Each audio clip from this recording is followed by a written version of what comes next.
Everybody, and welcome to Ukraine Update here on the Shills. We've got Secular Sakai in with us. We got Commander McMillan in with us. We've got Operator Starsky in with us. And we're kicking in right away to talk about incursions, feet on the ground across the so-called line. This is awesome stuff. Starsky, you want to start us off? Yeah, absolutely. All right, man. Floor's yours. Lead us through some good news. Thank you so much, bro. So before we start talking about the Kursk Oblast of Ukraine, we gotta mention really briefly the situation in old Ukraine. Okay, so several days ago there was Russian missile strike on Konstantinivka, where another mall was hit. Unfortunately, there were plenty of civilian casualties as usual. We know as of today 14 people died and 44 wounded. Unfortunately, among the people who died, they were 100% civilians. Unfortunately, among those civilians who died, there were 3 children. There were girls, 11, 16, and 14, as far as I understand, years old. They were identified by our forensic experts. And also United Nations published their new report in July this year. Russia killed the biggest number of civilians as of this year. Not only as of this year, but since October 2022. So according to the report of the United Nations, as a result of the attacks on civilian infrastructure and civilian objects, 219 Ukrainians died and 1,018 Ukrainians were wounded. That is just official information. Unofficial information is, of course, unfortunately bigger. So jumping before we jump to Kursk Oblast of Ukraine, let's mention the Russian Voluntary Corps, brave guys fighting for Ukraine against the Russian regime. Today they're celebrating their anniversary. Let's wish those guys all the best. They are example of how true Russians must look like, not afraid of fighting against Putin's regime with weapons and wishing all the best for their country. So as of today, we know that there were approximately 1,000 Russian troops captured alive in Kursk Oblast of Ukraine.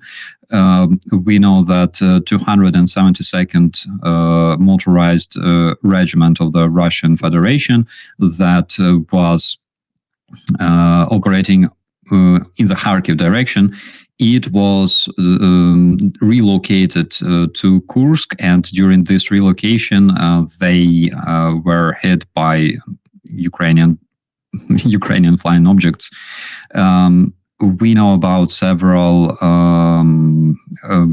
between 10 and 20 Russian soldiers who died and approximately 100 wounded. Several T-80 tanks were destroyed. Of course, the regiment was relocated in column, like Russians usually do. Every single time they get ambushed and destroyed.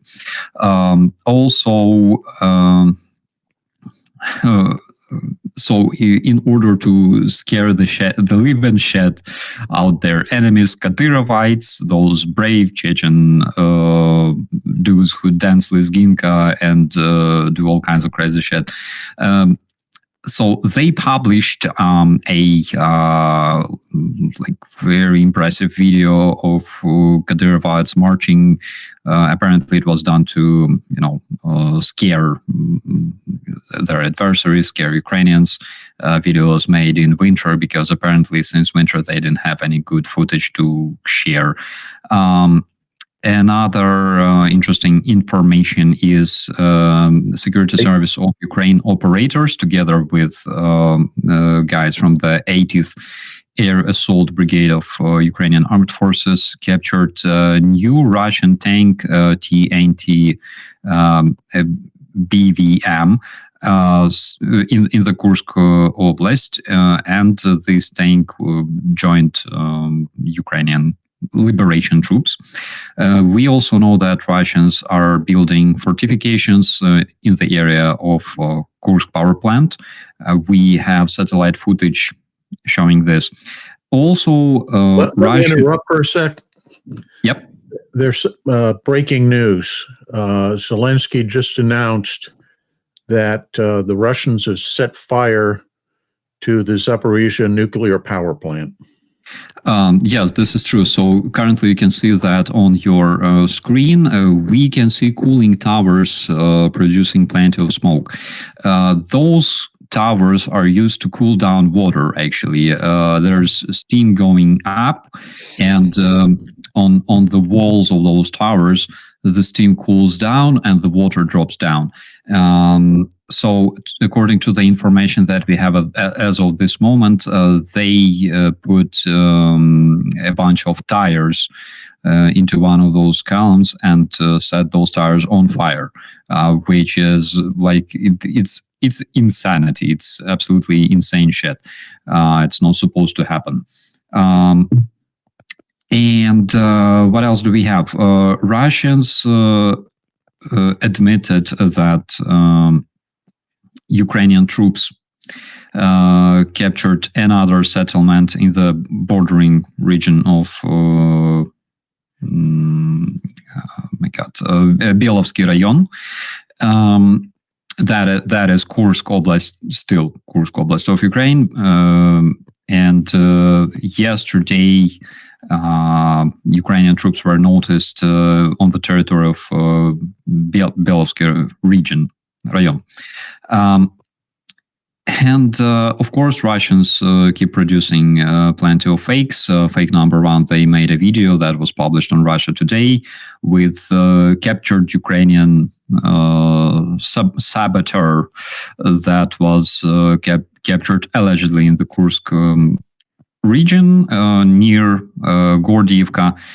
And already it was debunked because this man speaks with like hard Russian accent, and also another Russian blogger with almost 95,000 subscribers. He also admitted that this video is apparently like their own produced fake. And another fake. I love the fact that the counterattack that they're launching is being called a counter-terrorism operation. Yeah, Funny. So that's all on my side. Yes, we have confirmed information that we have more than 1,000 POWs, Russian POWs. Apparently, very soon there will be some big exchange. Among those POWs, there are some very, very much valuable individuals. Among them, several Kadyrovites. One of those Kadyrovites was shown on the footage. Wearing some expensive sports suit.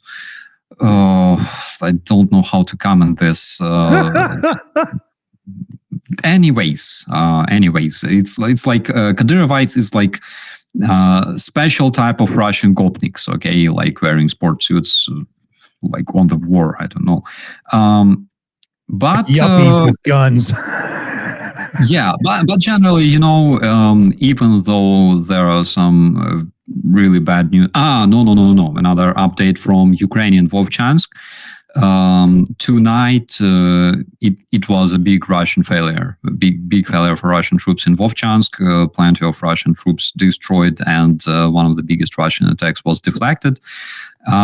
Guys are celebrating in that region. So Kharkiv offensive is collapsing for Russians. We know that Russians keep relocating troops from Kharkiv region to Kursk, where they're being ambushed during relocation, like in road. And even though there are some tragic news like the one that came from Konstantinivka, but still in Russia, every single day there are good news. So that's everything on my side.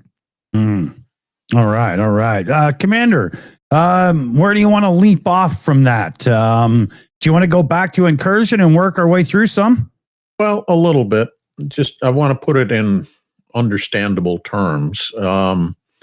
The farthest reported distance they've gotten from the border is about 60 miles, and on average, it's about 15 to 20 miles is the last report. The operational security that went into this is impressive as hell. I mean, the troops that are conducting the offensive are some of the best in the Ukrainian army, and they were pulled out of other key sectors, moved up there, given time to reorganize and get prepared. And at the same time, new units are funneled into the lines where those units were pulled out. And then they start. And initially, it's reported as like a 1 or 2 brigade raid into Russia. And then the numbers start going up. Okay, it's 6 brigades. No, it's 10.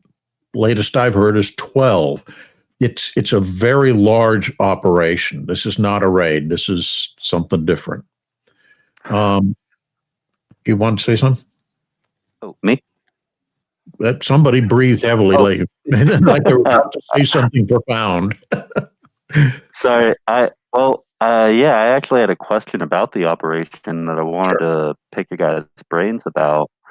And it's that, so I had been seeing some of the reports, and from the Russian side, that in the region, they, as much as you can trust Russian numbers, they were saying they were evacuating people, and from the Russian propaganda side, they, of course, that's for them to say that they're getting people out of there, away from fighting. But an evacuation is organized. What's going on is fleeing. There's no organization to it, and they're blocking the road, slowing down reinforcements coming into the area. Okay. So, yeah, that's what I was wanting to ask. If you guys knew if it was like an evacuation organized by the Russian military, or if it was just people naturally getting the hell out of there, away from fighting.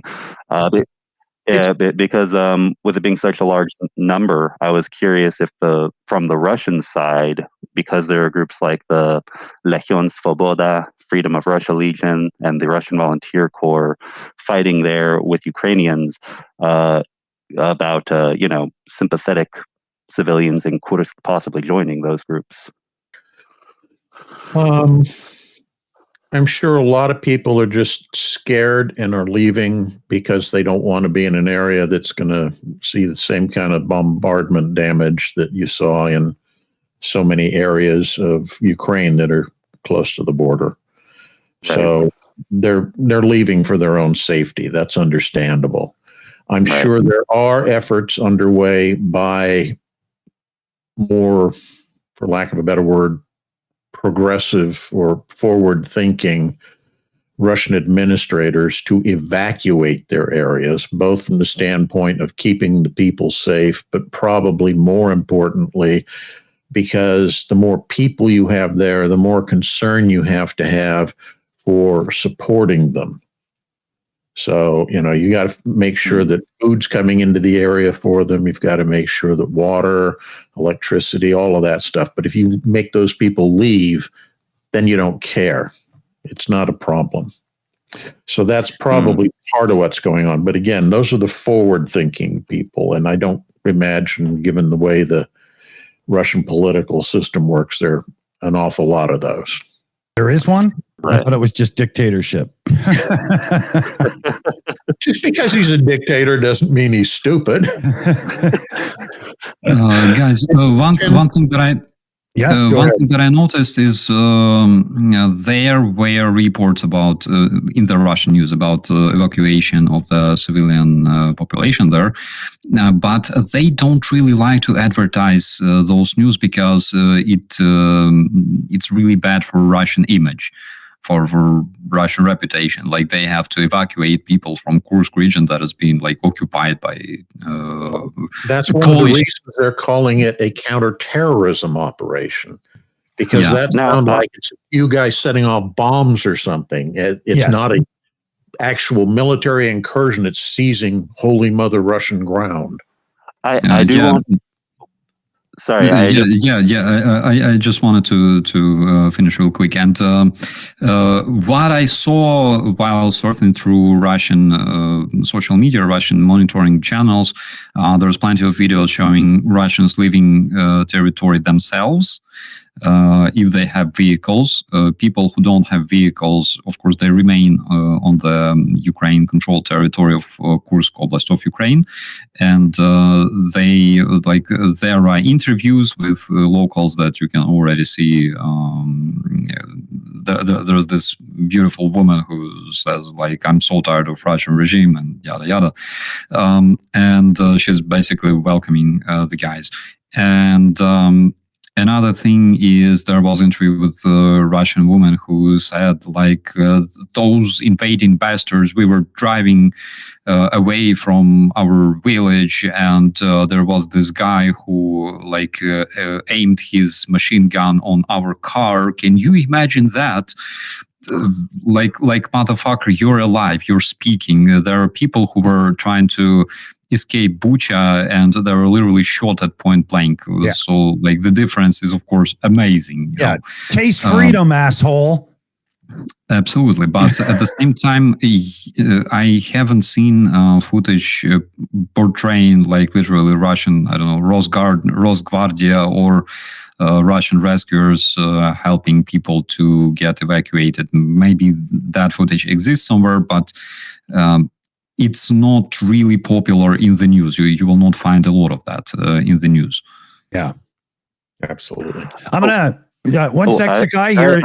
You're in as soon as I'm done. But shoutouts are building up, and I got to get to them before we can move on. I want to say a big thanks. We're coming up on a milestone for this year so far. We're approaching 20,000 through the Boom Boom Fund, everybody. So huge thanks to everybody who sends in. We've been sending it out. People are getting it, and it's making a difference. So go team.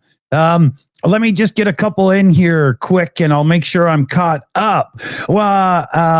Paulus Plain threw in 100 Norwegian krona super chat. There's a part 1 and 2, so we're going to do this. The Shills, Operator Starsky, Ukrainians, question marks. The Ukrainian road trip to Kursk. Sightseeing? I hope they are armed with coffee and beef jerky. I was wondering if they're giving out lessons on how to use the stolen toilet. So, I mean, you might as well make them useful, right? And then, Paulus Plane came in again with a second 100 Norwegian krona. So here comes the sound effect. There we go. I hope they are buying hot dogs and soft drinks on the way. I hope they are stopping to take a roadside piss from time to time. Slava Ukraine! Heroam Slava. Good shout. Good shout. We've got a direct donation from DTR 2300 in the chat. Nothing less than $145. And it was Go Ukraine for the Boom Boom Fund. Tagged and out it goes. Thank you so much, DTR. Huge shout out there. Yvonne Way came in with a cool super sticker here. See if we can't get it. It's the little fox, and he's got a little bone tied to his bow, or he's maybe holding it, and he's being really cute. So I'm sure you saw it. We've got Yvonne Way renewing her membership as well, so that's really cool. UTV and Ken in the chat there threw in 27 direct that says use at your discretion. Well, we're going for milestones here. Into the Boom Boom Fund it goes. Yvonne Way did. Oh yeah, I just did that actually. I'm repeating myself. Dunk on You's giving out 5 Shills memberships. And Cypher came in with a $25 super chat. Eat Shills poop, Russia. Slava Ukraine. Great shout. Great shout. Yeah, eat shit and die, Putler. You're a son of a bitch. And there's one last or a couple last ones here. Let me just get organized so I don't screw this up. We've got Linda H in the chat for a 26 direct donation into the Boom Boom Fund. And we've also got Betty Clan in with $23 direct donation.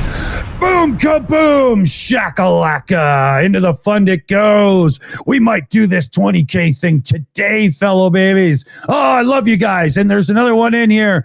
Nobody does it like Stephen Walsh. 131 direct donation into the Boom Boom Fund. Stephen, the cops are coming for you, buddy. You're an animal. Love it. Love it. Thank you, everybody. Secular Sakai, it is your turn still. I even remembered. See? I appreciate it. All I was going to say is one thing that made me really happy the other day on my stream was I was looking at the deep state map to double check something related to the advancement into Kursk. Kursk Oblast, Ukraine, as Starsky said. But what made me happy when I saw it was that, it doesn't say invaded, it doesn't say occupied, it quite accurately says liberated.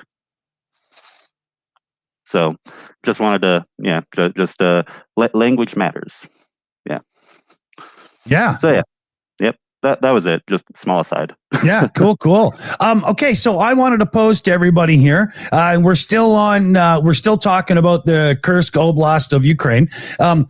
With this going on, is a fallout effect Russia having to regroup and reshuffle troops and maybe weakening other areas, or is that a primary effect? Is that one of the goals of the mission, in your opinion? Obviously, we don't really know, but who wants to go first here?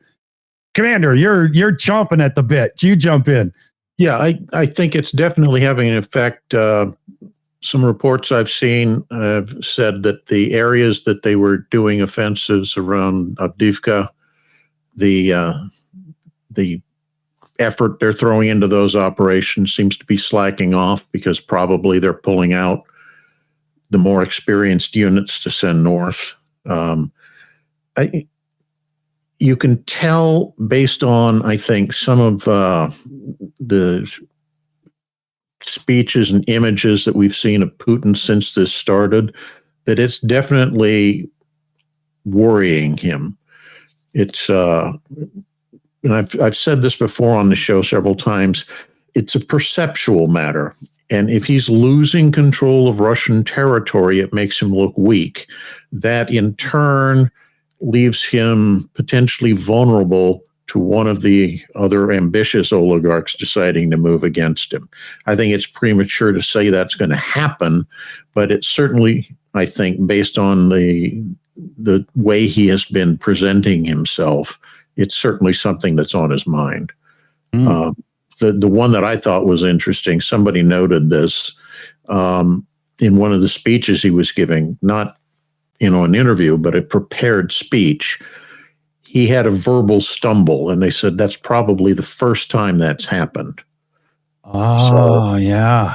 Yeah, so he's definitely getting distracted. Not like Trump and Elon throating each other.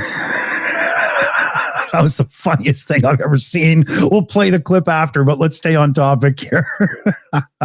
The other thing I think that's interesting is we have seen that this is, as I said earlier, a major effort because of the number of troops that are being thrown in.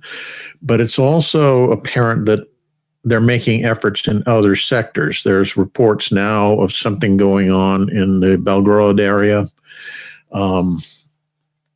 If you go to the north of Kursk, that puts Bryansk Oblast at potential threat. And the number of people involved, if those three provinces are lost, that's like losing the entire western half of Washington state. And that's like, yeah, it's a significant thing. And the capitals of those three oblasts are all like the number 30, 31, 32 largest cities in Russia. So these are significant areas if they're lost, and it's something you can't hide, you can't cover up. The Ukrainians are putting a major effort into this. The estimates I've seen are somewhere between 45 to 60,000 troops are involved in this. We know that F-16s are flying in support of this operation. And that's, honestly, for me, that's unexpected, because we all were thinking that the F-16s were going to be used to provide air cover, to protect against the drone and missile strikes. And instead, it looks like they're doing a fair amount of close air support of the advancing columns. Starsky, sorry, Commander Starsky, would you say that this was all like everything was planned perfectly, waiting for those damn planes to show up so they could get this going? I believe that General Sirsky had this idea since the day he became appointed as chief of the general staff. Because again, knowing General Sirsky, I know about him from the words of my commander, who was with him during 2015 operation for withdrawing from Debaltseve.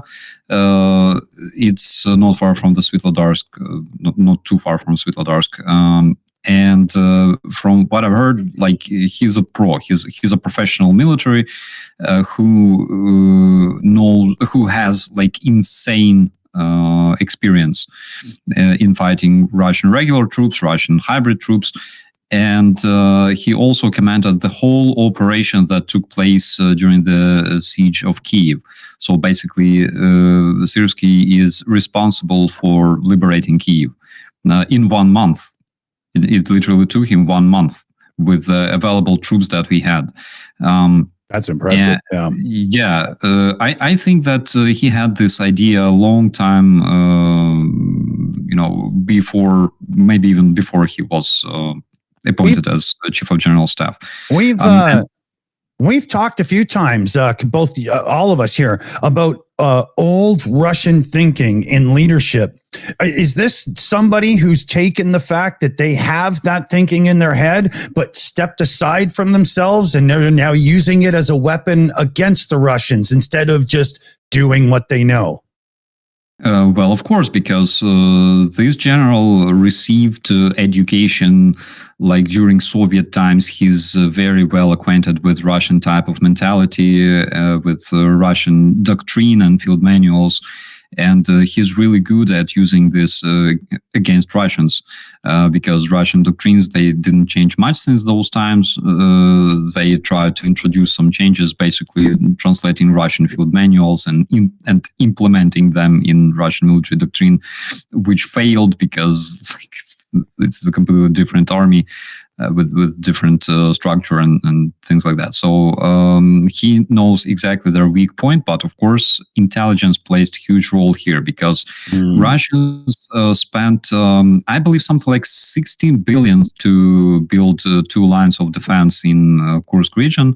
And from what we saw, probably 90% of those funds were literally snatched by Shoigu, maybe. He bought himself a new yacht, but the lines, like 2 lines of defense, were broken within less than 1 hour, I think.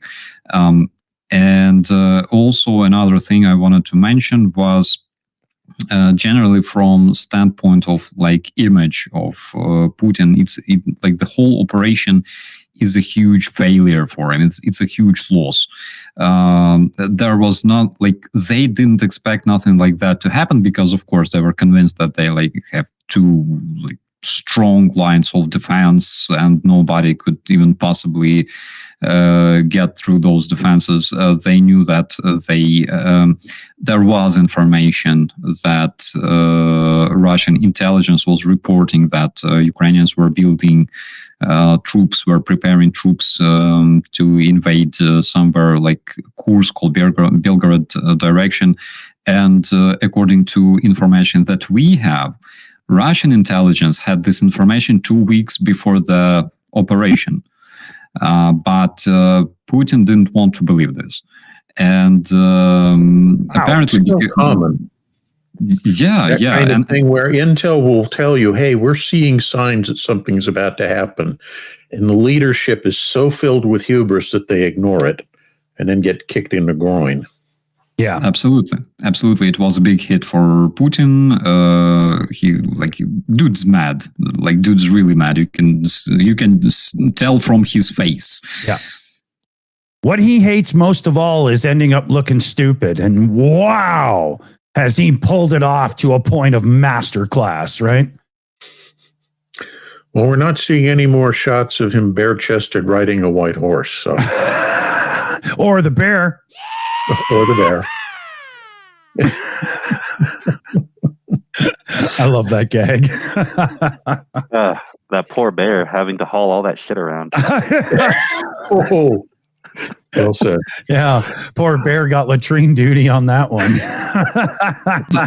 I laughed like crazy several days ago. It was in my stream actually. There was this meme, like Volodymyr Zolkin interviewing Russian prisoners. And it was like meme of their conversation. He's like, do you consider yourself a Russian invader? That was like, no. He's like, why no? Where were you captured? That was like, in Kursk Oblast. Zolkin's like, okay.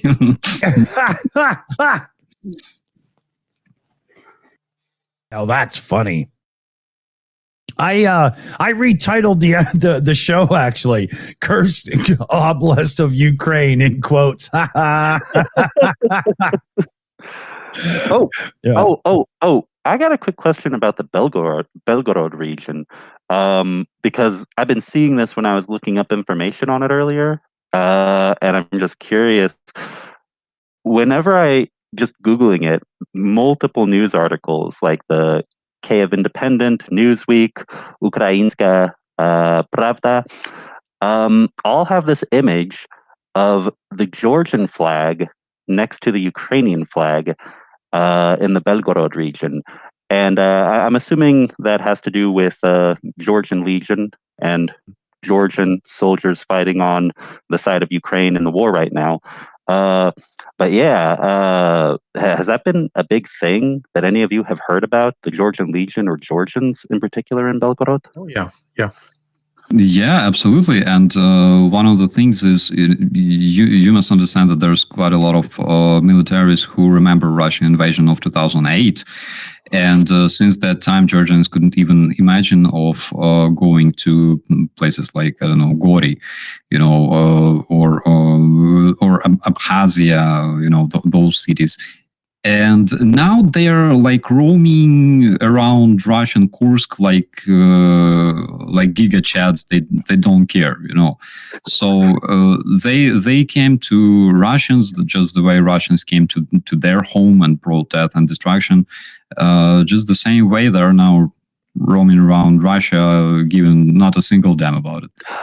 I gotta say that makes me very happy because I think it was just a month or two ago that Russia had, designated the Georgian Legion a terrorist group, and then not even a month later, the pro-Russian Georgian Dream, currently unfortunately ruling in Georgia, did the exact same thing. So it's just such, sweet desserts.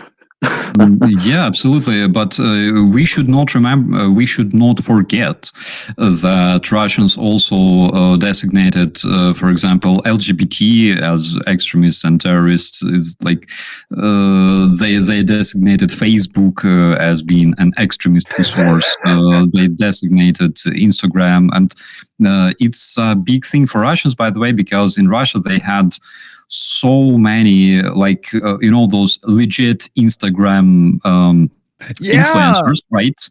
That like you look at this individual, you don't really even understand, like, is it a human being or it's like an alien from Mars or whatever. But they, like Russian influencers, lost it, and now they're losing also YouTube and other platforms, except for Twitter, of course, for obvious reasons. Yeah. Yeah, I think Elon Musk throated an endorsement to Putler as well. Yeah. At the same time, look, Medvedev has a page on Twitter. And Medvedev was crazy motherfucker. He was Russian president during the Russian invasion of Georgia. Well, like puppet president, but still. And currently he's deputy counselor for the Russian Committee of Defense and blah, blah, blah. And that's the dude who in every publication, in every speech, threatens the world with like nuclear apocalypse and shit like that. And of course, he's like usually drunk as fuck, and but still. And he has a Twitter account. He doesn't give a damn. Same with like Khamenei, for example, from Iran. Khamenei blocked Iranians from accessing Western platforms like Twitter, YouTube, of course, and like everything else. All the platforms you can think about are banned for people there. But Khamenei himself has an account and he posts shit on Twitter. How do you like that? Yeah. Yeah, they won't let the citizens on, but they love the bots and the influencers. I believe don't that do as I do as I say. Yeah, I believe that next thing that he should introduce on Twitter is, I don't know, like a confirmed account for like members of Al Qaeda, ISIS. Like, why not? Taliban. They should also have right to speak. They like they're humans like everyone else. They have freedom of speech, freedom of thought. People must hear what they speak about. Like killing Jews, killing Christians. Like, why not? It's a freedom of speech. Man. Yeah, the difference between societies like that and free societies like Ukraine. What you said earlier, Starsky, about, just LGBT plus people in general being designated terrorists or extremists by Russia. But then, in Ukraine, for example, I learned the other day, because there are openly LGBT people who serve as soldiers in the military, that in Ukraine there's a union of human rights for LGBT members of the Ukrainian military. So it's night and day. The respect for the people is night and day, and Russia has no fucking respect. Yeah, absolutely. And the other day, again, it was on my stream. I will be happy if Dick shows it on the screen. So there's a link in the chat to the Google Maps. So there was this video showing Ukrainian soldiers speaking near the Gazprom office. And I was searching the map, trying to locate this office of the Gazprom. I found one. I'm not sure, like, really if that's the one. But then I was searching through, like, related photos.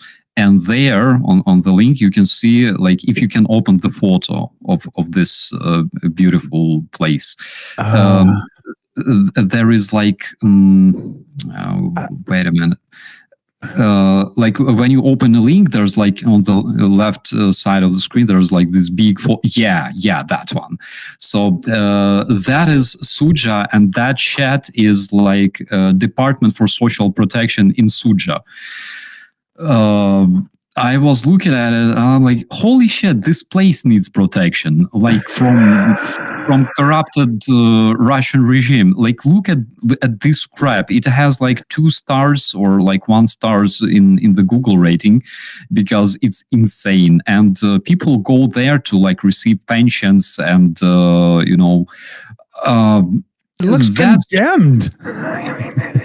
No, that's literally like all Russian establishments look like nowadays. Of course, if we're not talking about those that are located in, like, Moscow downtown, but in places like Sudzha, that's literally like this apocalypse. This shit is like Russian reality, Russian everyday reality. That's why they want to go to Ukraine and die, literally because of that. Because Russian life is like suffering itself,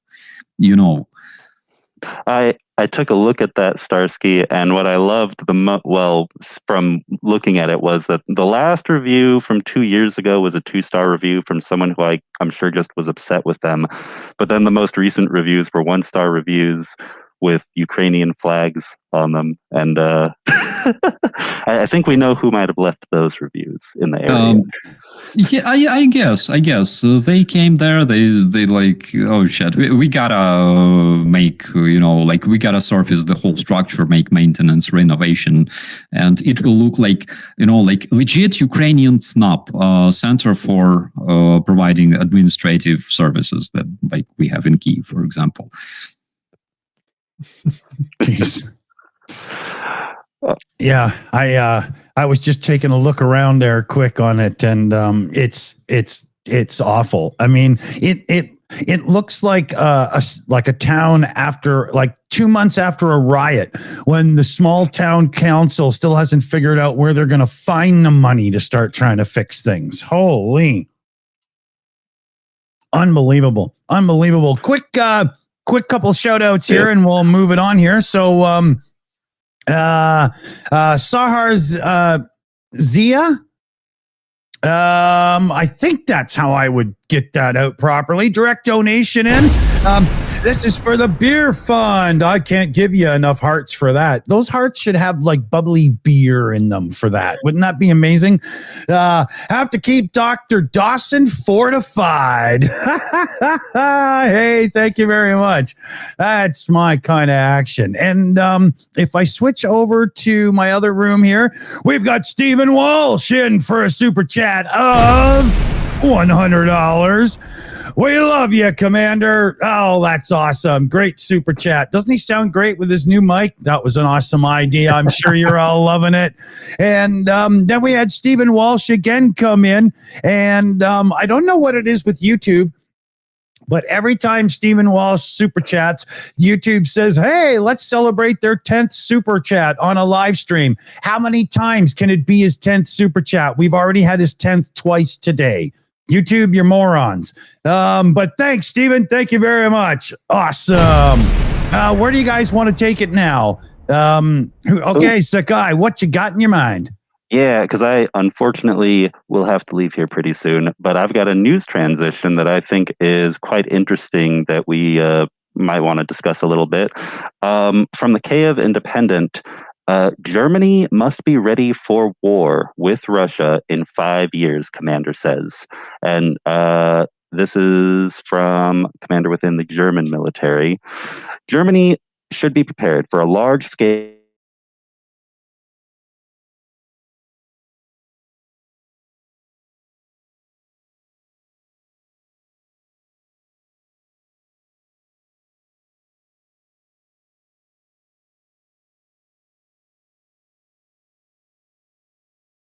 Germany, we are still miles away from perceiving an external threat today, quite different from the people in the Baltic states or Poland, for example, Gis told Die Welt.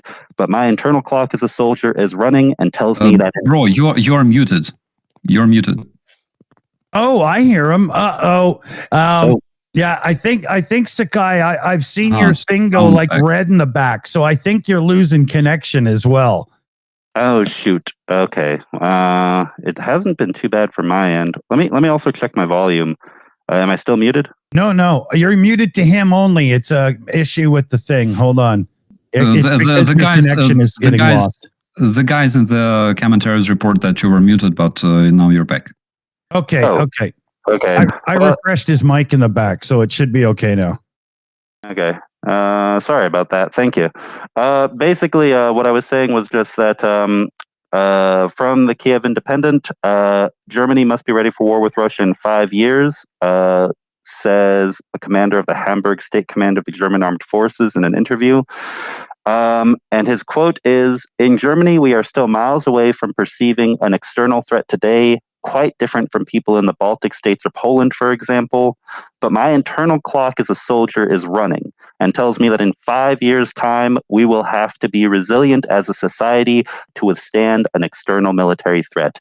And Starsky, since you've traveled quite a bit through, back and forth Ukraine and Germany, I wanted to hear your thoughts on, this topic. Well, in my opinion, they will, of course, have to prepare for the combat Russian invasion. I'm talking about the Russian military, like physical military invasion of Germany, because since Putin wants to return the Soviet territories back to Russia, of course, this also includes Eastern Germany. So they must be prepared for that. And also they must be prepared for the Russian hybrid warfare that will include all kinds of Russian diaspora in Germany, all kinds of Russian opinion makers that will be used by the Russian propaganda and stuff like that. What I can say is that they are preparing for such scenario, and German army was not in the best shape previously. Nowadays, we see that things are changing, and one of the most important things is that German military have very high morale comparing to Bundeswehr in 2000 and 2008, 2010. Nowadays, they are a completely different army. They accommodated a lot of Ukrainian troops. They provided them with training together with other NATO armies. They learned themselves, and I can see that they are going in the right direction, because Germans are they're very, very strong people, very, very strong in terms of country, in terms of people, and it's understandable why everybody's afraid, of Germany having a strong army. But on the other hand, Germany as probably the face of Europe, I'm not afraid to call them this way. Germans must have strong army, and they must lead by example and show that they're protecting Europe, protecting European democracy, way of life. And unfortunately, freedom is not free. Sometimes it requires men with fists who will protect freedom and democracy. I agree. And I think if people aren't making a stink about France having an active and fairly strong military after Napoleon, then Germany should also learn to live with their past and move forward. That's what they do. I can tell you, German people nowadays, we have to take them as an example. Because I cannot compare them to many other guys in terms of being open, friendly, modern, but at the same time having really strong traditions, being we have a lot in common with Germans as military, because my internal German was born when I went to the National Guard of Ukraine, and I learned, all the stuff that they do here, like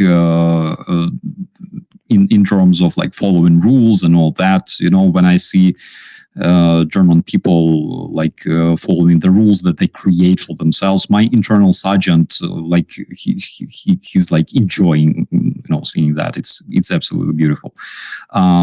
So speaking of German military, again, I can tell you that they have very high morale. I talked to several guys from Bundeswehr. Like they say, if Russia attempts to invade us, we will be fighting back.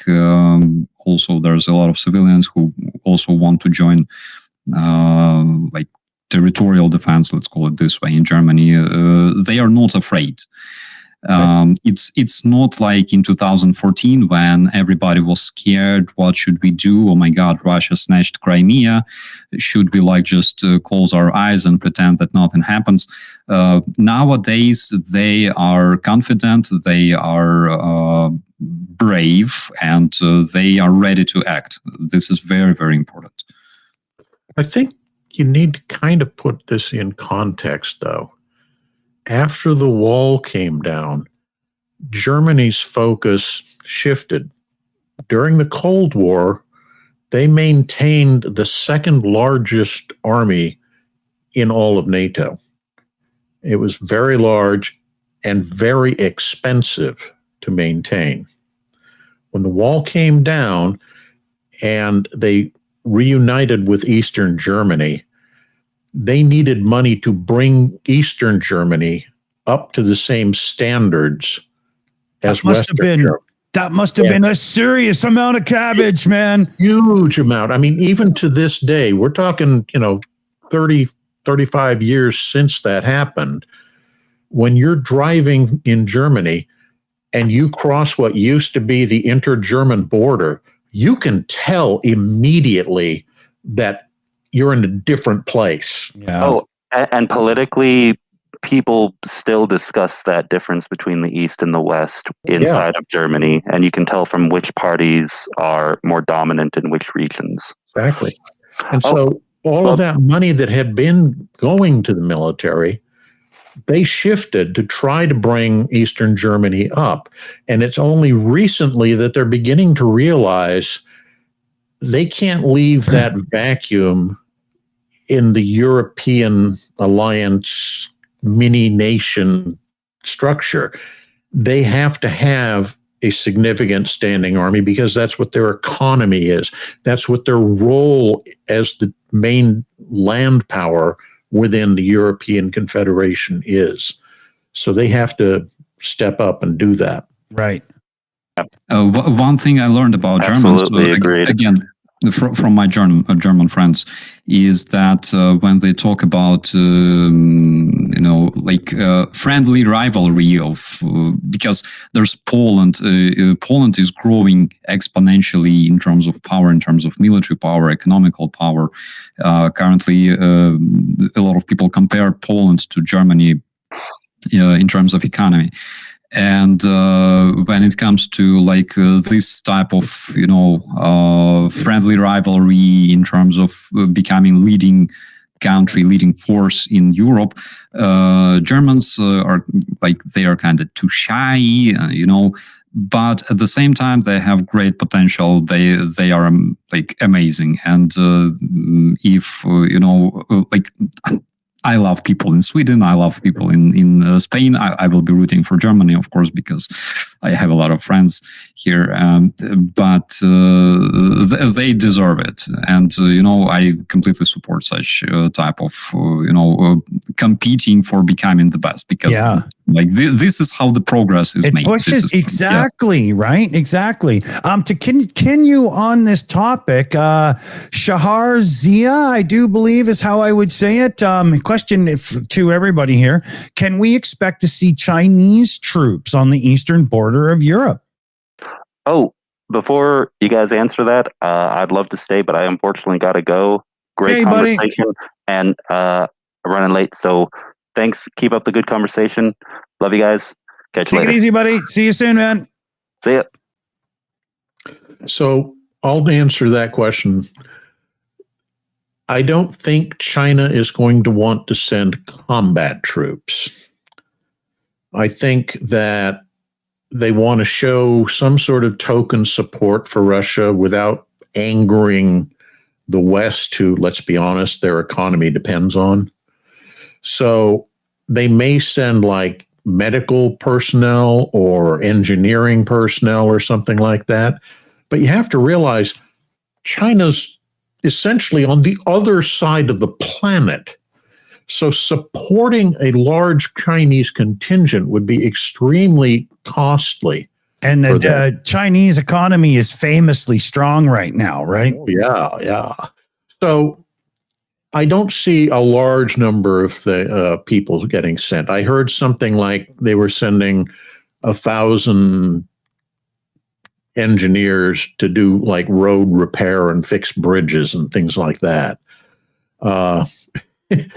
One ends up asking, are they fixing stuff that was damaged in the war zone or simply stuff that the infrastructure crumbling in Russia needs to be repaired? Right. Back in safe zones. So let's see here. Where did we want to go next? I'm going to catch up on a couple of shout outs here. Paul Gilbert came in, been a member as well for a while. Y'all know Paul Gilbert from Mr. Big, great guitar player. It was a 10-pound shout out in the chat there. Let me just check in case it was like a sticker or something. Yeah, there's somebody bouncing on a trampoline, cheerleader style with the pom-poms out and everything. So thanks, Paul. And then we had Stephen Walsh come in with a $200 super chat.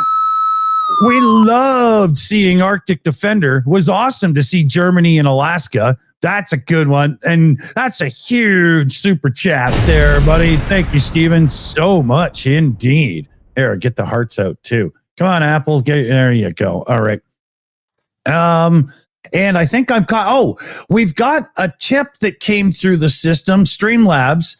Stream Element, sorry, but it's showing up anonymous, although I'm pretty sure it isn't. So take credit for it and throw in a shout out if you want me to shout anything out, but a big thanks for that. And let's see, I was going through the new little news list, but I forgot where I was stopping. So what do you guys think? Where do you want to go? I would like to mention one interesting thing that I personally noticed several days ago when Ukrainian troops started this operation of liberation of Kursk Oblast of Ukraine. First unit that was thrown at them was a Russian hybrid formation called Petnashka. It's like a Russian brigade that operated in Donbass since 2014. We know them since my first deployment in 2015 to Mariinka in June.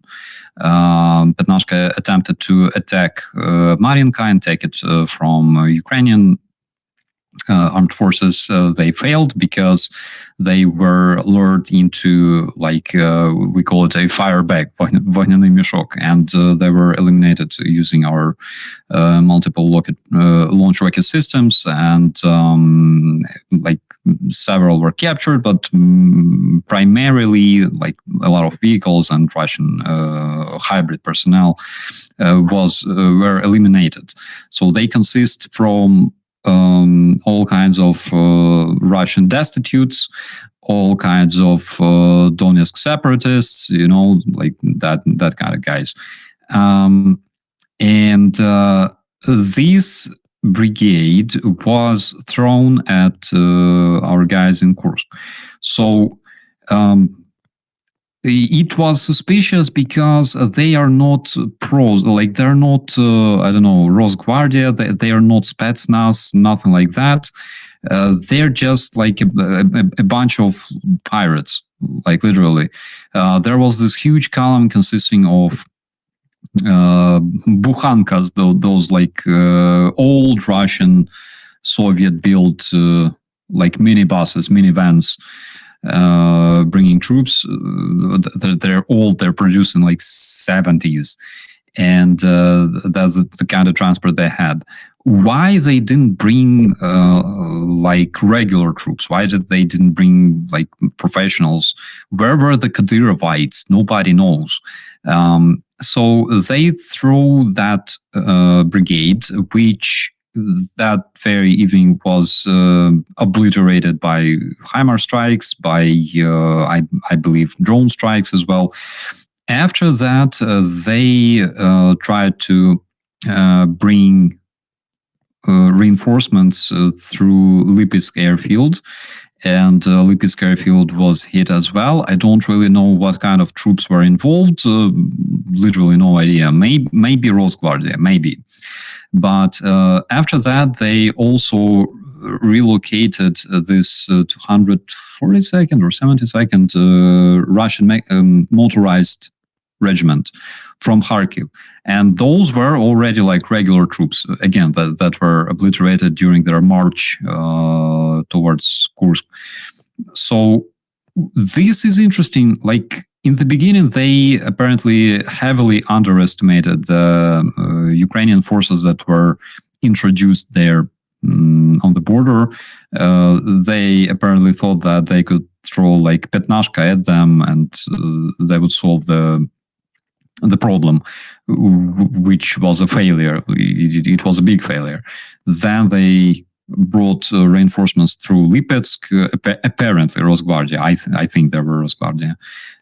Again, that died. And now they're throwing motorized brigades, like motorized regiments, regular troops. Apparently, they understand that the threat is much more serious than they anticipated. Maybe, but this is like an indication that I can see. Do you think that's possibly because they thought this was, at least initially, another one of those kind of cross-border raids that we saw the Free Russia Legion and such doing near Belgrade? I think that those guys played huge role. So we learned how exactly Russians react to such raids on the first place. And then we also learned, we also taught them that that's basically raids. You can like ignore them. So they got accustomed to this. To the armored column driving down the highway. Yeah. Like there are several tanks. They will just go buy ice cream in Russian Universam and return back. Like nothing bad happens. And currently, like it's not the case. It's a completely different story. Yeah. Hey, this time we're sticking around. Nice to see you. Yeah. And also big shout out to Dazzy Max, I think. Hello to Maui, Hawaii. Big respect. Thank you so much for staying with my channel for such a long time. Yeah. That's a long-serving name. And in live chats where Starsky's on the show, I have seen that as well. Big thanks. There's talk of the vacuum bomb. You guys familiar with this? It was news was recently released. It sounds They're explosive. They've been using them since the start of the war. Oh, okay. Because a couple of reports that I saw made this sound like it's a new thing, but then reading through, I'm thinking, well, this isn't really. Yeah, it's not what you would call a conventional explosive. So it's not like TNT or dynamite or something. What they do is it aerosolizes basically gasoline. And then after that gasoline cloud is expanded, it sets off a heat source, and you get this enormous blast, which consumes all the air in the blast radius. And that kind of creates a vacuum effect. So then you get the air collapsing back in on it. So you get first the explosion out, and then you get the explosion in. Right. Oh, it's very much like compression in a piston engine. right? But on a grand scale. Yeah, and not contained. But yeah, they use such munitions for 2 years already. Their Tues and Sepyok, for example, those multiple launch rocket systems, they are equipped with thermobaric charges. Basically, this is how thermobaric charges work. They create this cloud of explosive aerosol, which then explodes and like literally creates this massive blast and like vacuum effect. Yeah. It was pointed out to me in the background, Annette, on the Shills account. Thank you. The reason it was being pointed out to me was this time it's being used on former Russian soil, Kursk Oblast of Ukraine. Yeah. And so, if they're using those kind of weapons near inhabited areas, that will kill a lot of civilians. It sounds like a nasty weapon. Yeah, because it doesn't necessarily rely on that explosive effect and flinging shrapnel around to kill you. That air thing literally sucks the air out of your lungs and you suffocate. Wow. Yeah, I guess so, right? Yep. Yeah. Vacuum. Okay, now I understand what the real... Yeah, no wonder. Okay. Yeah. Good. Yeah. Also, Jaguar in the chat asks regarding the Zaporizhian power plant. We already mentioned it in the chat. So Russians currently blame Ukraine for hitting the cooling tower of the Zaporizhian power plant, of course. But what happened in reality is, according to our intelligence, Russians collected a lot of tires in one of the cooling towers and set them on fire, creating like this massive smoke cloud. Cooling towers, the cooling tower doesn't produce smoke. Basically, if you see like something, like some clouds coming out of those towers, that's steam. They're made to cool down the steam and turn it back into the water. So like the water evaporates, the water that is used in the nuclear power plant. In that cooling tower, it evaporates, and as it rises, it cools down, and the water drops down from the cool tower, like back down. I know because I've been in Kramatorsk. There's not, it wasn't like a nuclear power plant, but it was like power and heating station, and we were given like tour around the area. So this is how it works. It's nothing like there's no radiation, nothing like that. But at the same time, it's nasty because if you burn like some kind of contaminants there, like tires, that renders this cooling tower absolutely useless in the end. Yeah.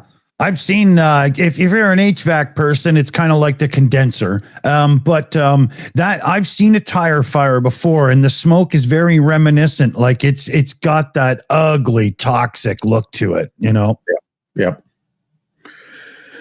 So in terms of the Kursk nuclear power plant, there was some thought that Ukrainian forces may be heading to not necessarily take it, but to cut it off from the rest of the Russian power grid.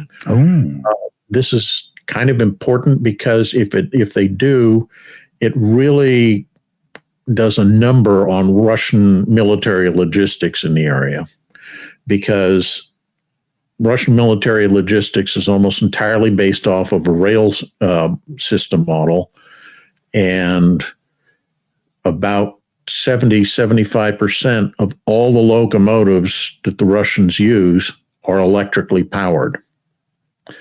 So since the war started, the Russians have basically been using two primary sites as the logistic hubs and the rail centers for all of the operations they're doing.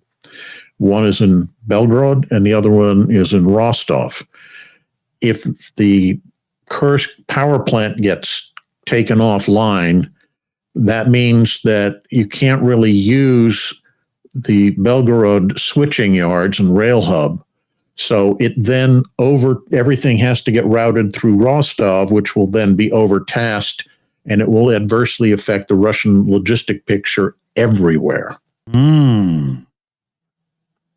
That's insight that somebody that has a history of logistics is definitely going to, have on the tip of their tongue for you.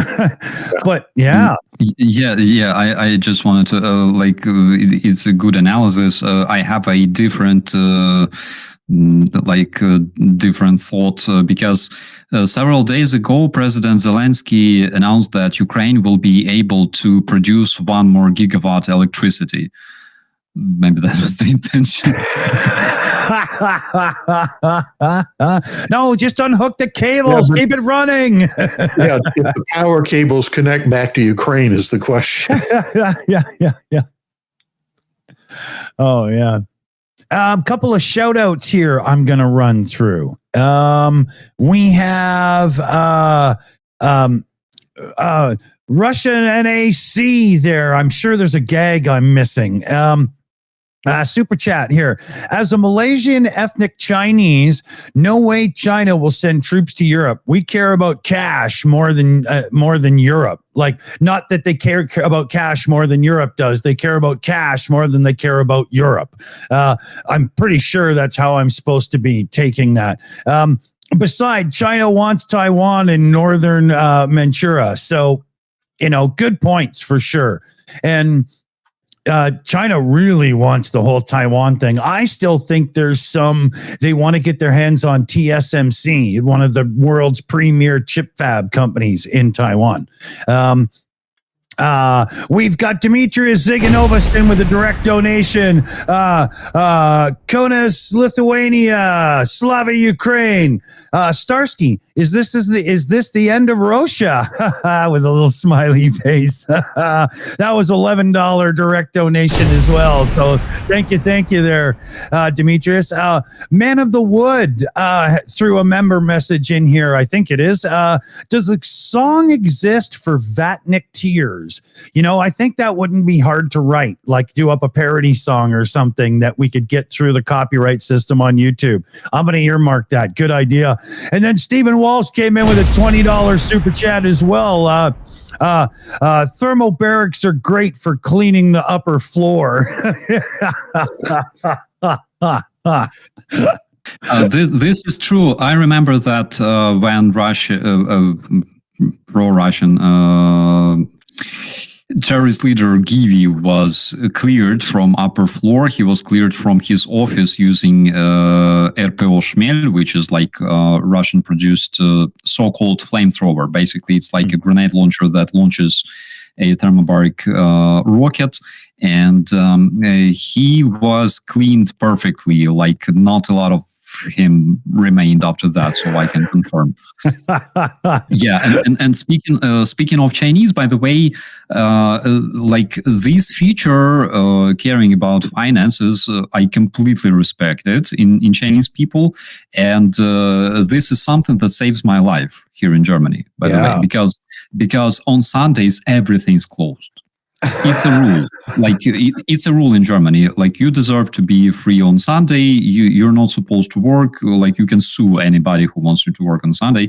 But at the same time, like when I'm like starving, Chinese is always open. That's why I always, those people save one poor Ukrainian soul every single Sunday. So I completely respect this tradition. And because we switched to a new topic, let's discuss food. What did you have this week? Myself, new shop opened in town, not like a chain or anything, just a cool new mom and pop shop. And I ordered up a Alfredo chicken pizza that had some bacon and whatnot on it, red peppers. It was absolutely lovely, amazing. It was so good. They did like a meld of mozzarella with a little Gouda to get it really creamed up and a little sharp cheddar on top. And it was amazing. And then it came with a side of wings, and we got half medium hot and half honey garlic. And they were some of the best wings ever. And all in, it was cheaper than like Pizza or Little Caesars or one of those lower end shops in Canada. It was unbelievable. Oh, yeah. Stop it. You're making me hungry. Me too now. What about you, Starsky? Did you find anything cool in your travels? Yeah, so yesterday I went to this amazing restaurant that is like you can get the coolest, not the coolest like they're traditional, but it's the tastiest Iranian cuisine in the area, like Persian dishes. And it was amazing. We danced, by the way. I promised to my grandpa on his deathbed that I will never dance in my life. Unfortunately, I had to break this promise yesterday. It was really cool. But I had, so in Iran, they have this interesting way of serving their traditional dishes. It's like you have either shashlik or kebab, right? It can be juje, it can be kubide, anything works. Then they have rice, and in Persia, they serve like, those long rice crops, right? They're long with saffron, with yellow saffron on it. You also have grilled tomato. It's a tomato. It's a simple thing, but it's grilled and it tastes perfectly with this stuff. So also I had the thing. I don't remember how it's called, but it's like. Oh my God, I'm drooling. It's like chicken with mushrooms with curry, which is not really like traditional stuff, but yesterday they had a buffet and I ate a whole plate. I had to convince myself to take another one because I was full. It's so much filling, but it's also really, really nice. And also I had Staude, which is German alcohol-free beer. That is something that I enjoy these days because I don't drink alcohol, not before the victory, right? But they have some kick-ass alcohol-free beer in Germany. Like, I'm enjoying this stuff. I never would have guessed that Germany... That's like a German engineer embracing electric cars. He probably has to do it under threat of death, right? Well, it's for perverts like me. No, but I'm starting to think like that as well, because there's times when I'd like to have a beer, but I don't really need the alcohol count. At times now I find myself buying light beer, and that's something I've even said on the Shills. That's un-Canadian. You don't do that. But if I'm going to have one with lunch and one after lunch and then get back to whatever I'm doing, I don't need 2 5-ounce of alcohol beers, right? Yeah. Also, said that. Also, yesterday we had cake because one of the guests in the restaurant, he had birthday. There were 2 birthdays actually. What? The owner of the restaurant actually. Yeah, he had a birthday. There was another the kid actually who had birthday, but because one of the girls in our group, we were there in group, like several friends. One of the girls danced like a pro, and she's actually from Odessa. She's Ukrainian, but she lives in Germany for many years already. Because she danced like a pro. So the owner said that she actually danced better than many of Iranian people there, and he shared his birthday cake with us. It was legit cake with a lot of different layers, with banana, with chocolate, and guys, it was amazing. Proper cakes is like part of Iranian culture. It's part of Ukrainian culture. This is something that we have to share with internationally. Yeah, no, I totally agree. When it comes to eats like that, it has to be shared so everybody can enjoy. I totally believe that. That's one thing. I live in a smaller place, but I'm really lucky. We've got an unbelievably worldwide range of food available to us here. It's great. Commander, what about you? What was the most exotic stuff you have tried during your service in the Navy? Ooh. We went to Hong Kong one time, and this was when it was still a British Crown colony. And a bunch of the officers went out for dinner, and we went to some restaurant that one of the British officers had recommended. And nobody at the restaurant spoke English. Nobody in our group spoke a word of Chinese. So it was just like, bring us some food. Feed us, dude. Yeah. And I have no idea what the stuff was in most cases, but it was some of the most amazing food I've ever had. It was just so flavorful, so much variety. The only part of it that I have to admit I did not like was jellyfish. Oh, wow. Yeah. Which was like chewing on rubber bands. The flavor was okay because it had this, sort of mustardy sesame sauce on it, and it was pretty good. But the texture, it's just like like badly overcooked squid. You just can't do it. It just keeps bouncing back on you. I think one of my favorite instances, though, of how strange things can get is this was in Korea, and it was at a base that normally had a lot, or near a base, I should say, that normally had a lot of Americans that would stop there and do stuff. And we all went in, and it was like 9 or 10 in the morning, and everybody else wanted to get breakfast. And for some reason, I just didn't want to have breakfast. So I ordered a pizza. And then I wanted dessert. So I ordered cherry pie, but I wanted them to bring it in reverse order. So I wanted the cherry pie first and then the pizza. And the waiter spoke reasonably good pidgin English, so he understood what I was saying. But his mind, you could tell just by looking at him, it's like, does not compute, does not compute. And you don't want pancakes? No, pizza. It's a round thing with tomato sauce and pepperoni on it. I know they're both round. I know it's confusing, but follow me here.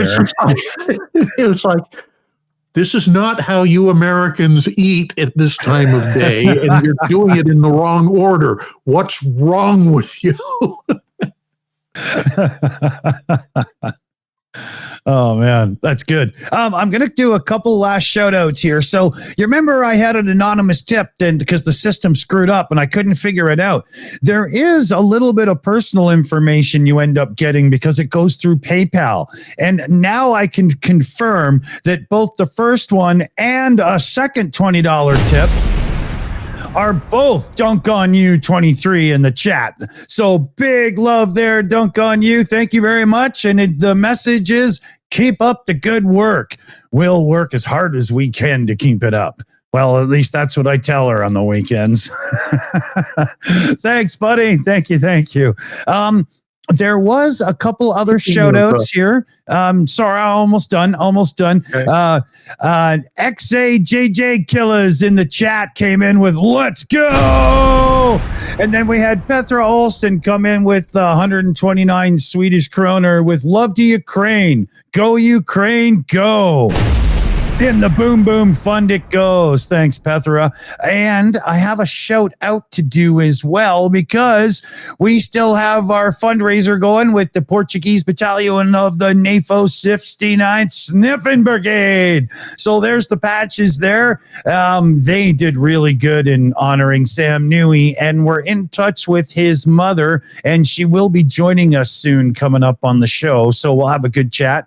And we're at 7,000 euros. So anything y'all cool people out there can do to help us would be fantastic. The link will be in the live chat here in kind of seconds. And you can earmark anything that comes direct to us, just NAFO, and boom, that's where it goes anyway. So, big shout out to the NAFO crew. Holy shit, fellow babies, do they do some awesome stuff. It's really made a difference. Let's keep pushing. Where do you guys want to go now? Well, since you were just now talking about funding stuff, I think that's a good segue into the issue that has come up with regards to our Buy Me a Coffee folks. Yes. So the news came out middle of August, coming up, like literally in 4 or 5 days, that Buy Me a Coffee service, not Ko-Fi with a dash coffee, but Buy Me a Coffee, are now shutting down paying out to Ukrainians. So tell everybody you know that does anything to do with getting money to Ukraine, that avenue has just shit the bed. They, I wouldn't doubt, there's been conversation in the back chat between Shills when we're not live, but I mean, there could be some oligarch money flex going on here, being bad people in the background, right? But it's bad. So avoid them at all costs. Try to warn everybody you know to stay the hell away from them because they're leaving everybody in the dust. I know Rick the Ukrainian and a few people personally are regrouping and reshuffling and getting things set up so that they can still continue. And we'll keep you posted as more information comes. But it's really sad because there are a number of people that depend heavily on that service. Yeah, with big monthly things and the whole bit, and there's all kinds of fundraising going through there. They were a good source of getting money into Ukrainian hands, and they've just screwed the pooch. They pulled the Elon Musk and fucked it right up. Well, I have a thought about that, but I won't mention it live on, I don't want to get you demonetized. Oh, we do that so well on our own as it is. Speaking of which, we should play this just for shits and giggles because, it's a Trump thing and it's funny. So here, let me just fill you in on a little slip up he made here. Here, I'll bring it up so everybody gets a good view and the audio should be fine here. Yeah, the Elon Musk. So, yeah, sure. So Elon called me. As you know, he endorsed me full-throated. Full-throated.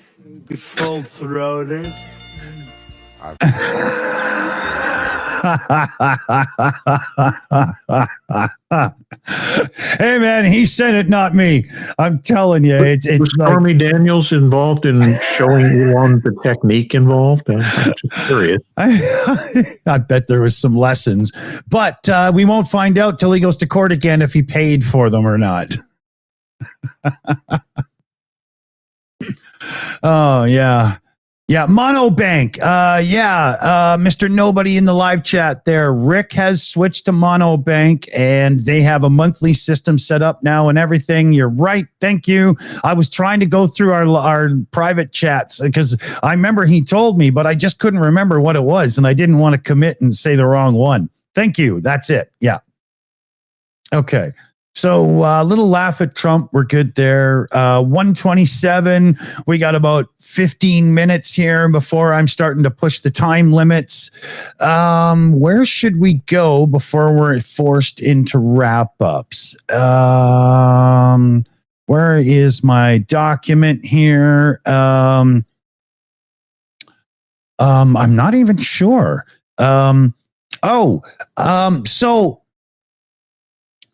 We were talking about the Kursk Oblast of Ukraine, possibly weakening things. There's the whole power plant.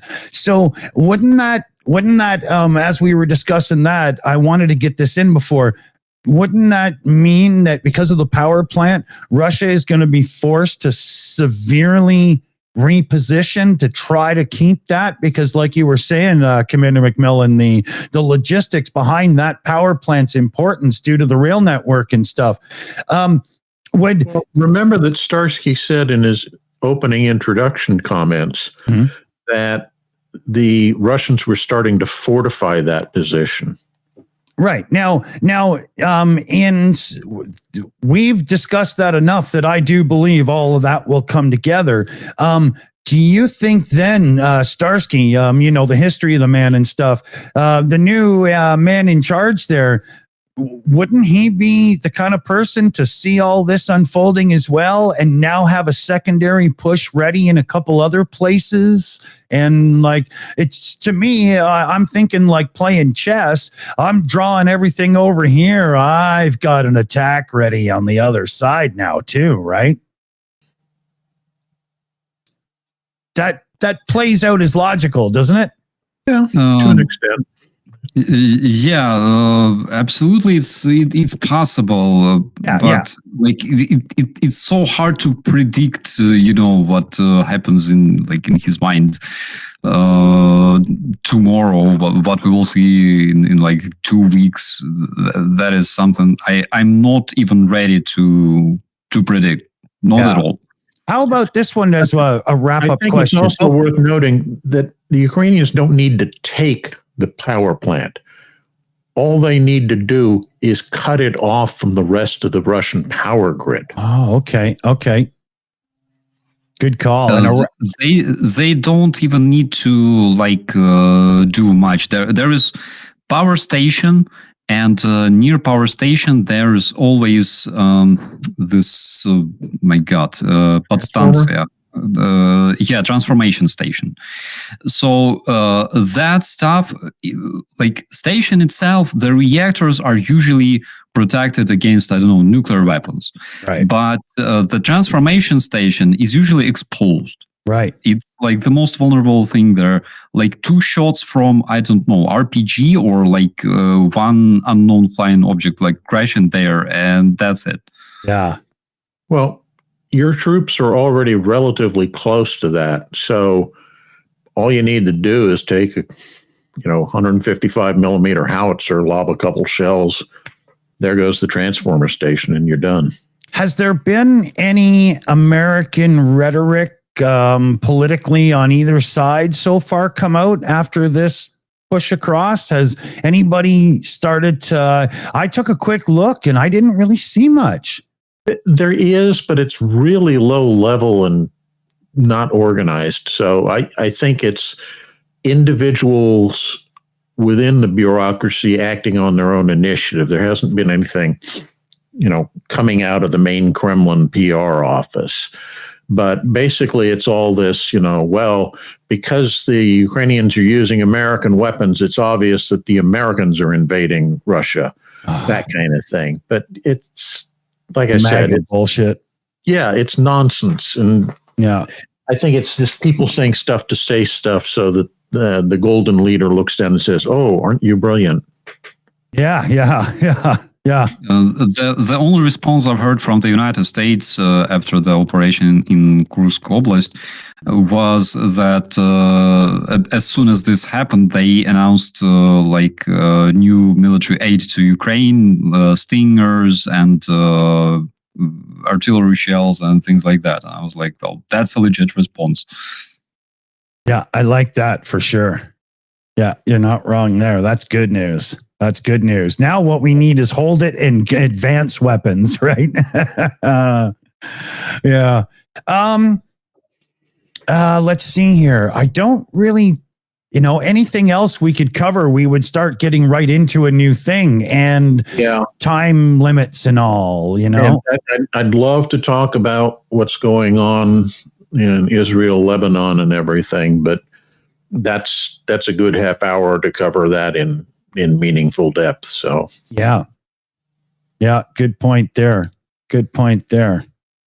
I would like to learn about it because I'm not really following that direction right now. Me, I only see headlines now and then because I'm kind of focused, but at the same time, there's been a few. So I can summarize real quick if you'd like. Okay, yeah. The Israelis conducted a series of almost simultaneous 3 strikes against high leadership members of the Hamas and Hezbollah leadership, including one of them, and this shows you how long this has been in the planning stages. It was a bomb placed in, I think it was the guy's office. It might have been his home. I can't remember. That had been there at least 2 months before it went off. And they timed it to go off with the other 3 attacks, which were almost simultaneous. It was so well organized. Wow. And that really, A, pissed off Hezbollah, and B, embarrassed and thus pissed off the Iranians. So there's all this noise going on that they're going to retaliate. Hezbollah already has. They started lobbing rockets and artillery and mortar shells over the border into Israel. And for a while, it still may come to pass, but the chatter about it has dipped down. But it looked like Israel was getting ready to actually invade southern Lebanon again. Wow. Which is a really big operation. And it's very clear that this is serious enough that people think it was real, that the United States, the UK, and a couple other nations who I can't remember, but they issued orders for their citizens in southern Lebanon to leave immediately. It's not a recommendation. It was get out of there now. And then for anybody else in the rest of Lebanon, it was, we strongly recommend you depart the country. Right. The U.S. has positioned an amphibious ready group and a carrier battle group off the coast of that area, ostensibly to help if they have to conduct a non-combatant evacuation operation out of, say, Beirut or whatever. The carrier can't really do all that much, but people are speculating it's there because there are serious concerns that Iran might start doing something in retaliation for these attacks. Speaking of carrier, I did see a report here that secretly Russia seems to be pulling some stuff out of the Crimean Sea there. It's unconfirmed, but it's there's a report listed that they've pulled a few back.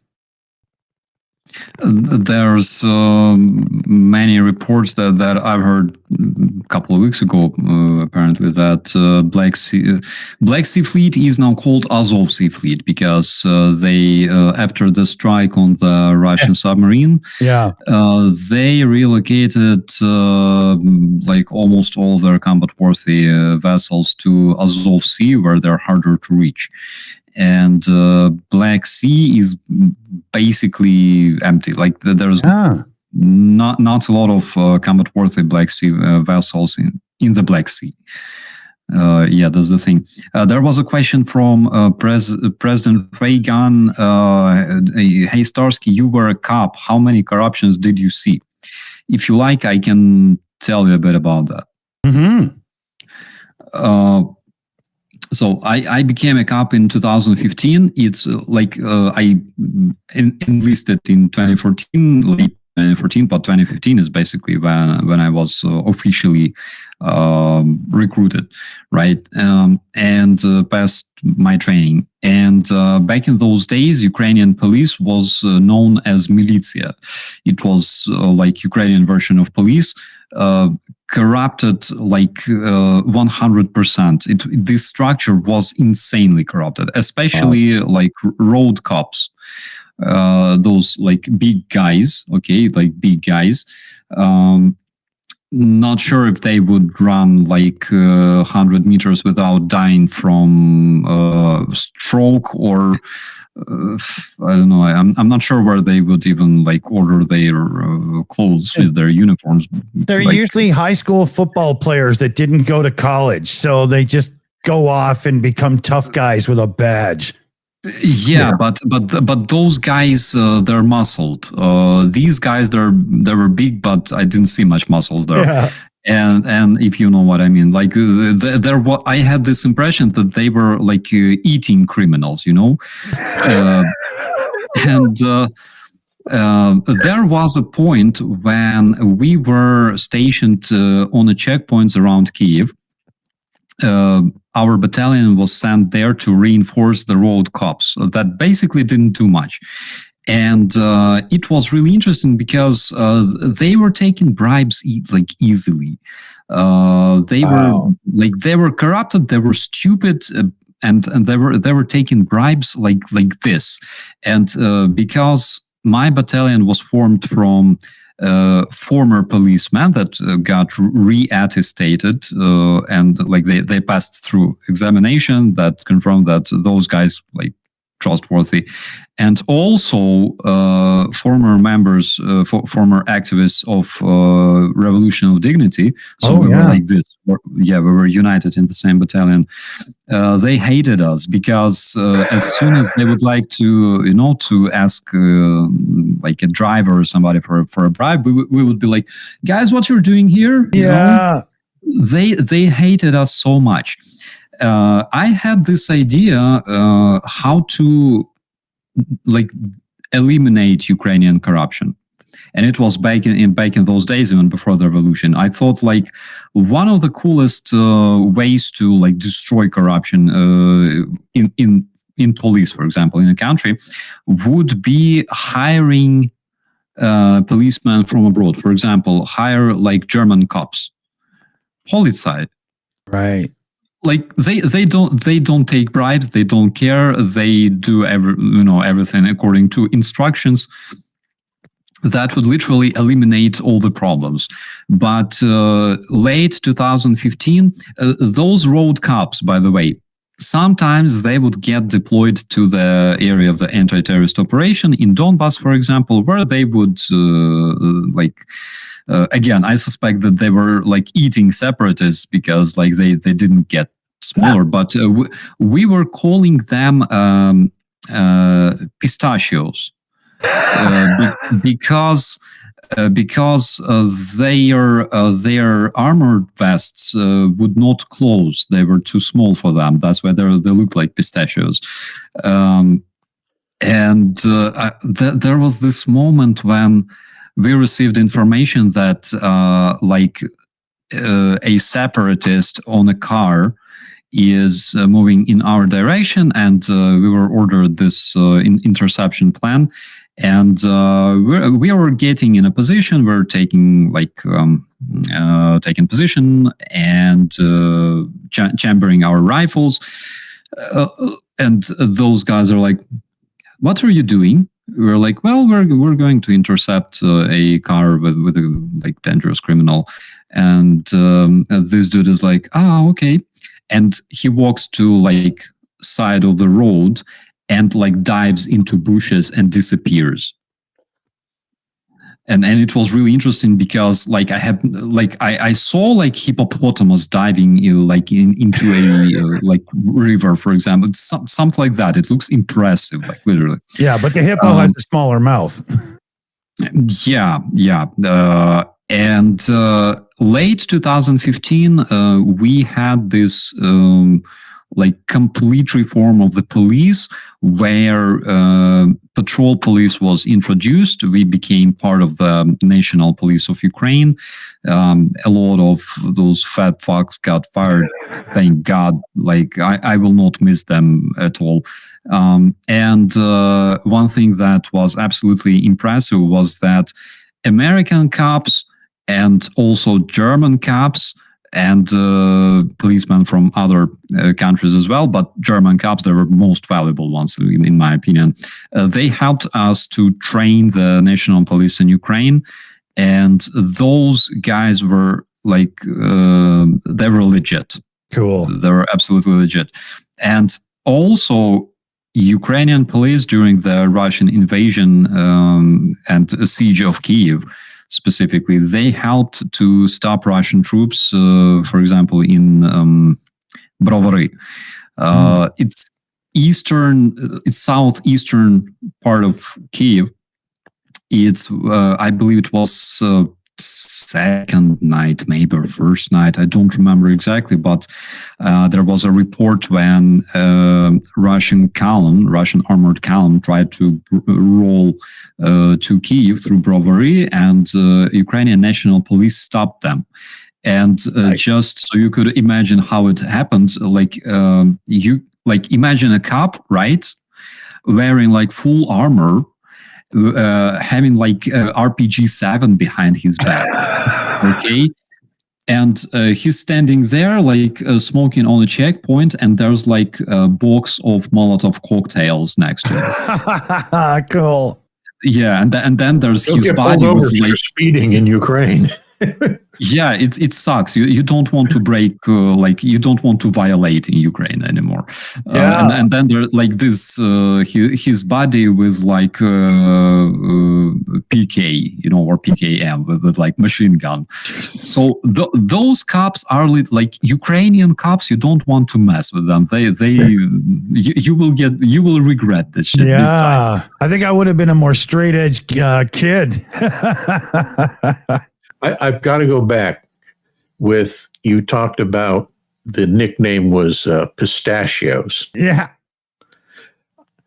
When I lived in Turkey, the Turkish gendarmes, their nickname was Fruko, which is kind of the Turkish version of a Fanta. And they were called that because it came in that little bottle and had a white top on it.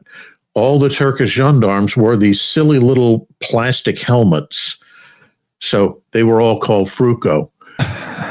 And I think that's the case in lots of countries where people just have these ridiculous nicknames for law enforcement. Yeah. Yeah. Oh my God. I love Carabinieri, okay? Yeah. Italian, National Guard only in Italy. Like, those guys are so cool. I remember it's style too, right? Yeah, very stylish. Yeah, they are. They're sexy mofos.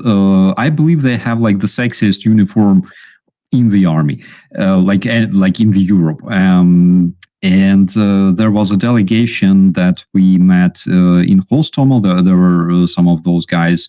Like, they were really cool, very easy to communicate. Like, they were friendly, like chatting, joking, and stuff like that. But I went to Italy this year, and one of my friends told me that they also love Carabinieri, but they like to joke at them as well. And he told me this joke when this, I'm not sure, in Ukraine they're called candles, but rectal suppositories that you have hemorrhoid and you have you stick this stuff in your rear. So there's this, guys, it's told to me by an Italian, okay? It's not my thing. I'm not trying to insult anybody, but there's this guy with this stuff behind his ear. And his mate asks him, why are you carrying that stuff behind your ear? He's like, I don't know. By the way, did you see my pencil?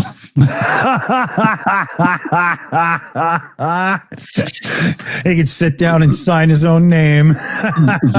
Those army jokes are so cool. I believe, one day I will probably travel around Europe, around all kinds of National Guard forces of Europe, and I will literally collect all of them because they deserve to be heard. Yeah, that'd be a great, that's one of those books you put on the back of the bathroom door for people that are going to be a while, right?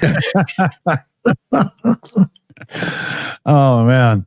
Okay, yeah, we're just about at time limit here. So has anybody got anything they want to get off their chest, or should we, kick it into wrap ups, or, what do you think here? Oh, and I do have some shout outs to wrap up on. So maybe I'll do them first. You know what? Yeah, I should have had a think because I probably would have figured that out. You know they exist, has done a membership renewal. Big thanks for that. Always like to see that. BC Skyman came in with a super sticker, and it's the little fox dude all done up looking like a warrior or something with the big trophy. So that's an awesome one. Thanks, BC Skyman in BC myself. Scheifer. I'm never sure how I should actually pronounce that one. $10 super chat. Skarsky story time made me want to do this. All right. Yeah, we do need a story time and a cooking with and an eating with little 5-second stingers. Dunk and I have been talking and we got some funny ideas, so stick around because you'll love it. And Yvonne Way came in with a super sticker as well. She's queen of the super sticker around here. And it's the little pear-looking bird thing with no wings doing a big thumbs up. Hey, look, Apple even got the gag right. So thanks, Yvonne Way. And then Mr. Nobody came in with a message as well. SMO into Russia is a big slopaganda loss for Putler. Slopaganda. I had to reread that to get it right. But hey, good shout, Mr. Nobody. And then I got to come over here. And Demetria Ziganova sent in another $13 for nothing less than the beer fund. Loving it. Thank you. So I think I'm caught up. Let's see. Yep. So let's see here. Who's first? What do you want to say as we thank everybody for joining us and bow ourselves out? Commander, why don't you start us off? All I can say is keep your eye on the news, and it'll be interesting to see where the offensive in Ukraine's new Kursk Oblast goes. I also would like to do my usual reminder to everybody. Please contact your elected officials, state, local, federal level. Tell them you support Ukraine and you want them to do so too. Other than that, good show. Great. Awesome stuff, man. Starsky, what do you think, brother? As always, thank you so much for supporting Ukraine. Thank you, Dick Dawson. Thank you, Commander. Thanks, Secular Sakai, and all the moderators and all the good people in the chat. It's always a pleasure to talk to you, answer your questions. And guys, be safe, and we'll see you next time. Awesome. Good words, buddy. Huge shout out to our team who do all the heavy lifting in the background, so we're actually somewhat organized and able to do this. They do so much, you have no idea. We got Annette who runs the team. She's on the Shills account today. We got Shayna Caldwell, Crazy Cat, Liam Wakefield, Janine Terblanche, and Leslie Bow. So thanks, everybody, because like I say, this couldn't happen without you. You got to have a good team, people. Trust me. I know. And a huge shout out to all of you out there who membership up and donate and subscribe and especially share. That share button is a huge lease on life to YouTube. And when they see other people coming from other social media sources to check us out, they go, oh, okay, you're getting traction then. And they're nicer to you. And trust me, they hate us. So any niceness is worthwhile around here. So thanks for joining us, everybody. Thanks for everybody that was on the show with me today, like Commander McMillan, Starsky, even Secular Sakai, who had to bow out late. No, I'm just kidding. And thanks to all of you. Remember, Slava Ukraine. Take it easy, everybody. We're out of here.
It's over.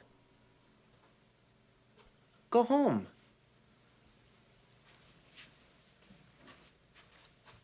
Go.